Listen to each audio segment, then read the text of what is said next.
Hey guys, welcome back. So today we're out the range with a brand new roller delayed firearm from Angstadt Arms. It's called the MDP9. And yeah, it's joining a few other firearms that are currently on the US market that are roller delayed, this being one of the newest ones out there.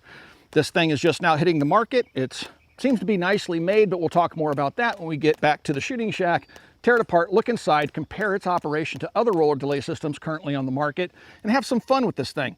I just recently, like today, put the MP5 on here, so we've not zeroed it yet. This is the first magazine out of the gun. It does use Glock mags, so we'll get that out of the way right now. And I should also mention that the guys over at Angstadt Arms did send me this gun for video, but if you're a viewer of the channel, you know that doesn't change my opinion. If the gun is not working or I don't like it, I'll just tell you so and send the gun back. So anyway, and post the video. Let's do some shooting with this little guy and see how close this red dot sight is to being on.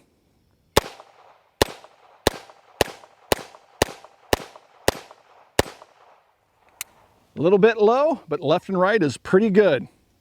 That's a soft shooting little gun, but most roller delayed system guns are. But this one has a few differences and a lot of similarities, some other stuff that's currently out there. So let's take a closer look at the gun. I know you guys have a couple of questions. We've already answered the first question, does it take Glock magazines? And the answer, of course, is yes. Next, you're gonna ask, how does it 80s hip fire? Well, let's find out.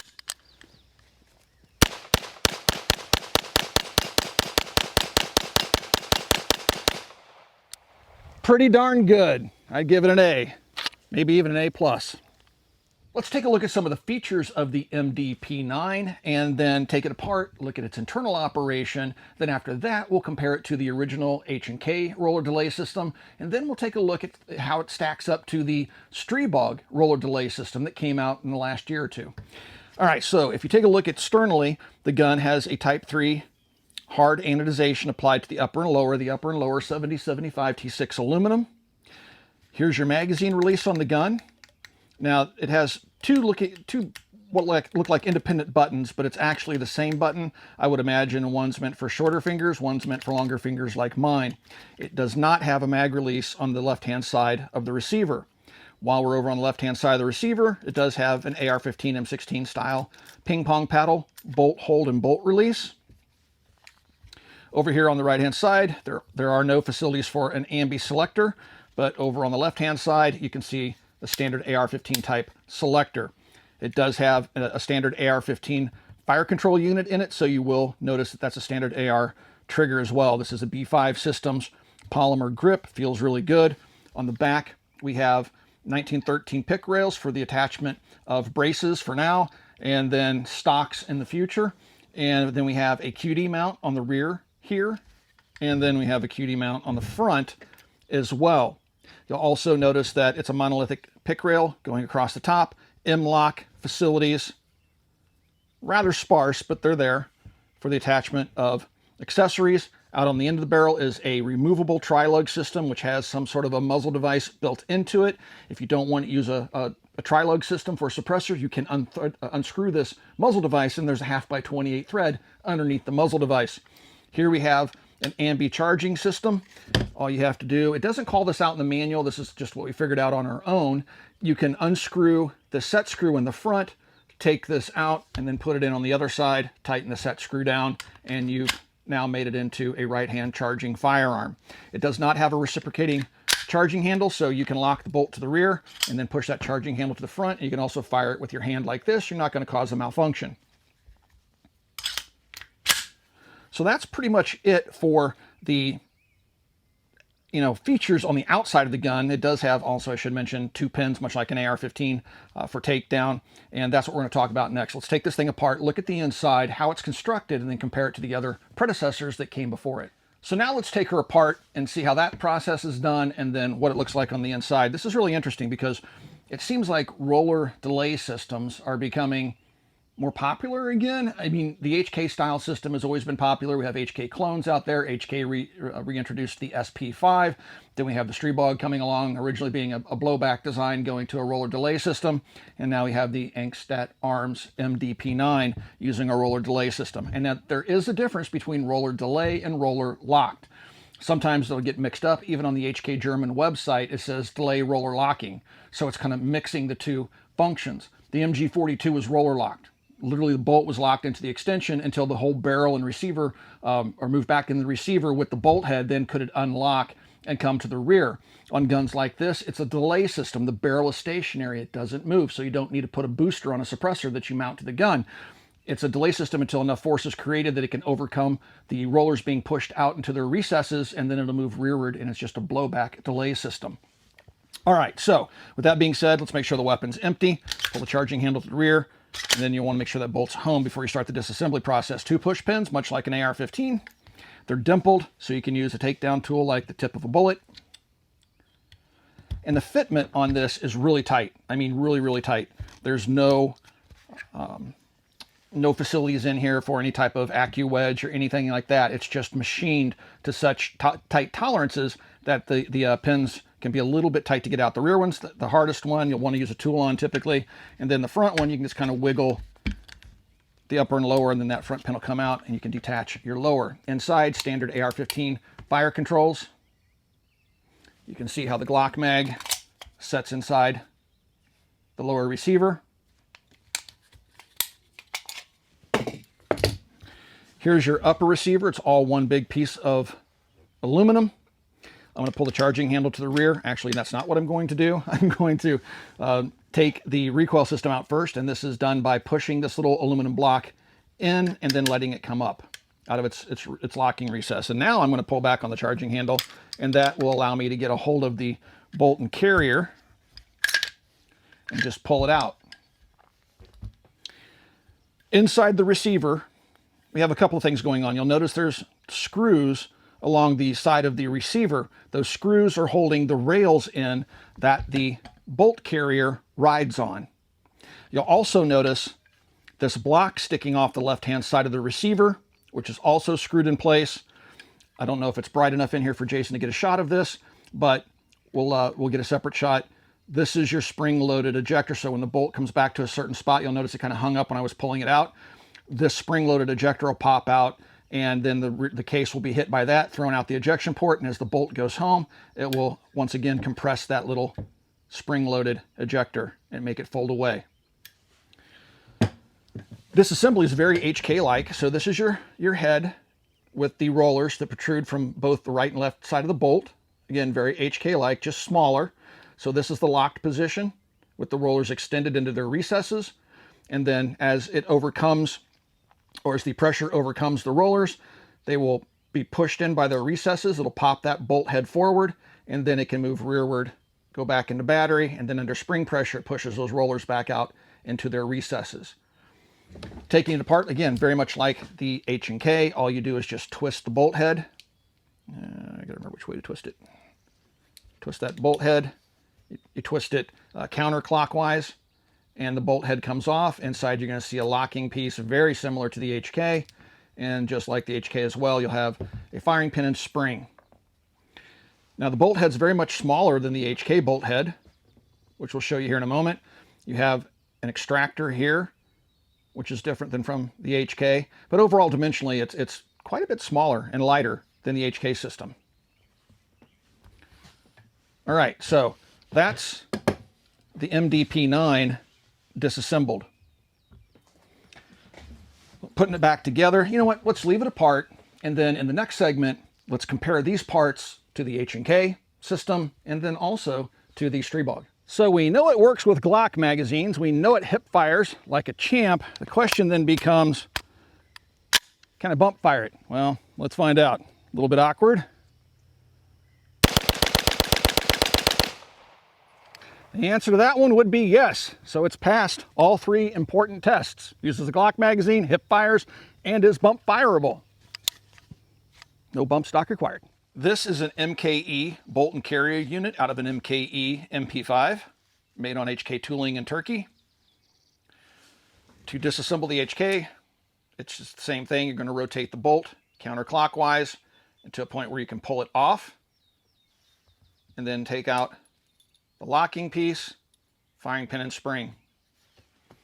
If you take a look at the HK system, the locking piece, all this does is when it moves forward, you can see how it's designed to ramp those rollers out. Oop, let me get a hold of it. It's kind of oily. I had to wipe it down because it's caked in carbon. as the rollers are sitting inside, when this locking piece gets pushed forward, it's going to pop those, it's going to force those rollers out. There you go, I have to get the locking piece in, right? And you see how it pushes those those rollers out. And then once again, when the case is pushing this way under pressure of the cartridge firing, it's going to push back hard enough to pinch these rollers. That locking piece pops back and the bolt can go rearward as it goes home. You'll notice when the locking piece gets pushed forward again under spring pressure, those rollers pop back out. This is the exact same method used by the MDP9. Here's your locking piece, sets inside, and then as it moves forward into battery and the carrier comes to close, it pushes those rollers out into recesses in the barrel extension, and that is the delayed locking system there. Again, when the cartridge has enough pressure to overcome the rollers in those detents, it'll push those rollers in, the locking piece will pop back, and it'll be able to move rearward in the receiver and then move forward again, thus locking those rollers back out into their extensions. If you take a look at the overall size of the bolt head, you'll see what I'm talking about. All the parts are very much smaller than the original HK design, yet they fire the exact same cartridge. You'll also notice that the bolt carrier is smaller than the HK design as well. Okay, so now let's take a look at the really simple delaying system that was used by Stribog from Grand Power in their most recent iteration of the Stribog.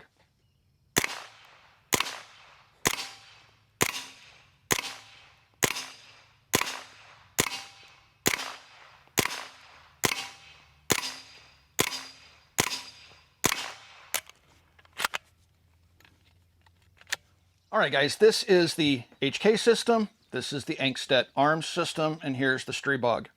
All right, we take a look at the overall sizes. The Stribog seems to have a little bit more mass going on as compared to the others. Pretty close to the HK, but when you kind of lift them, this thing has quite a bit more weight to it. That reciprocating weight is what will add to perceived recoil. These lightweight systems used in the other two firearms will have less perceived recoil because you have less reciprocating mass. This bolt is quite the chunk. You'll see that roller pin just dropped right out. So one nice thing to note when you have the bolt and carrier out of the H&K system or the MDP9 system, when they're assembled, nothing falls apart. If you pick up the Stribog to field strip it, the first thing you'll notice is once this thing clears the receiver, that roller pin drops right out onto the ground, can be easily lost. The gun will not function without it. That aside, this is probably one of the most simple implementations of a roller delay system that I've ever seen. If they could just resolve the fact that this pin is easily lost, this would be like the pinnacle of roller delay systems in terms, again, of simplicity. How does it work? You'll see how this cut is on this little locking piece that sits in front of the bolt. This roller rides up and down based upon the position of this piece. Let me show you how that works. I'm going to do it while it's inverted because it makes it easier to illustrate how it functions. So right now, this is the rail that the bolt rides on to move rearward. When I pull this forward, watch what happens to the roller pin. It gets pushed up. This is the locked position for the Stribog. This roller drops into a recess in the rail, and now when 9mm pressures start to build, it pushes this carrier rearward. It's going to draw this backwards by these rollers being pushed down, which will draw this in close to the receiver, or to the bolt carrier, I should say. See how that pulled that piece in? Now together they're going to move rearward. As they go forward under spring tension, this will pop back up, and that roller will fall back into its locked position. This is inverted. This would typically be taking place like this. Now you can see how the roller drops into its recess.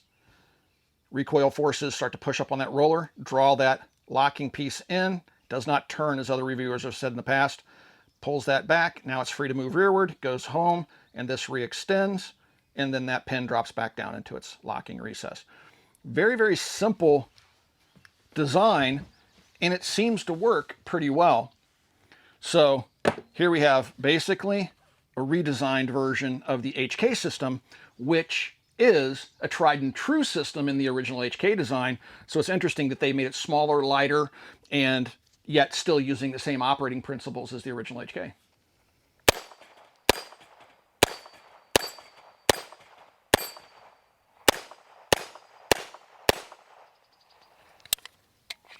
Real quick, let's show you how to put the MDP9 back together. It's pretty much just like the HK. Take your spring, put it over your firing pin, drop it into the carrier, slide your locking piece over. The HK, that locking tab would go down. On this one, it actually goes up.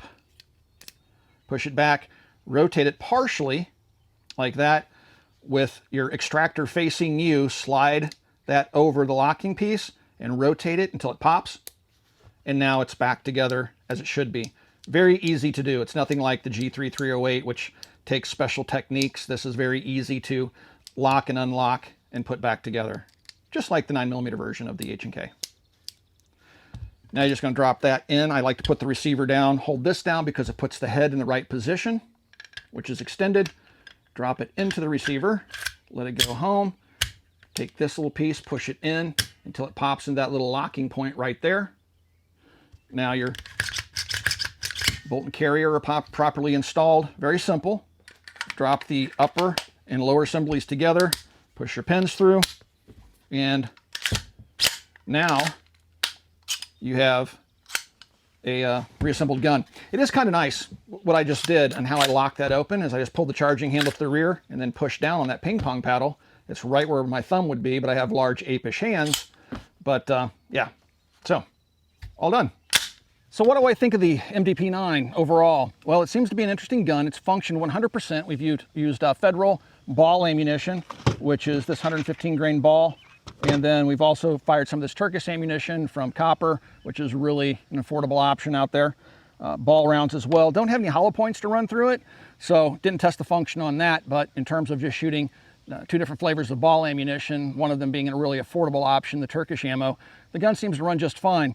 Overall, the fit and finish of the gun is pretty high. The only thing that I noticed happening was that this roll pin moved slightly during our shooting with the gun. Now, I'll keep an eye on that. I will contact the folks over at Angstadt Arms. I didn't look at the position of the pins before I started shooting. I did notice that they were slightly protruding on one side of the receiver and not the other, so I'm not sure how much that pin's walked, but it's worth noting. So that's a relatively easy fix. Aside from that, you're probably going to have a little bit of sticker shock. These things are not inexpensive. You're looking at about $2,600, $2,700. So if you want a current production roller delay system that's a new design versus something like the SP5 or the Stribog, you can check these things out if you got $3,000 burning a hole in your pocket. They are pretty interesting little guns. If you guys have any questions about anything you've seen in today's video, you can ask those questions in the comment section down below. We usually stick around for the first few days after a video goes live to answer any questions you guys may have. If you'd like to support us here at the Military Arms channel, a great way to do that is to become part of our Patreon family. There is a link in the video description below. Also, right here on YouTube, you got the little join button underneath the video player you're watching right now. Mash that join button and support us here on YouTube in the age of demonetization. Last but not least, please swing by and check out coppercustom.com. Thank you for 14 years of support. We'll talk to you guys soon.